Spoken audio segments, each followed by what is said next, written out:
In this example, we have special triangles, but we have a mix here. We have some instances where we're going to be applying the 45, 45, 90 special triangle, and we also have instances where we're going to apply the 30, 60, 90 triangle. So what I'm going to do here is, just for our knowledge here, I'm just going to draw these two triangles here, the 30, 60, 90. This is just a guide for us. So I have 45 here. This is also 45. This is going to be s square root of 2. This is going to be 30. This is 60 over here. And so this is going to be s square root of 3 and then 2s. So now we're going to look at how we're going to approach this triangle. So if I see here, I have a 30, 60, 90 right here, and I have a 45, 45, 90 also.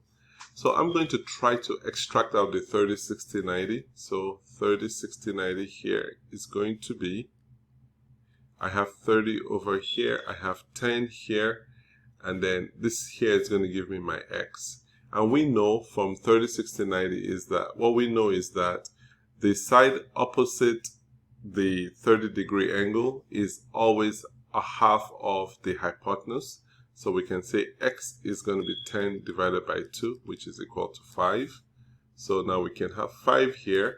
And because then if we look at this 45, 45, 90 triangle, we can see that x and y are the same value.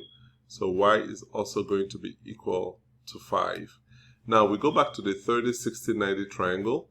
If x is equal to 5, then this value here, the length of this base of this right triangle, is going to be 5 square root of 3, because we know that the side opposite 60 is always s square root of 3.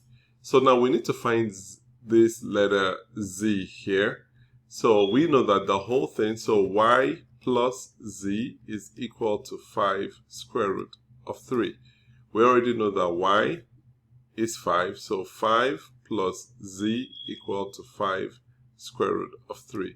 So we subtract 5 from both sides, and we have z is equal to 5 square root of 3 minus 5.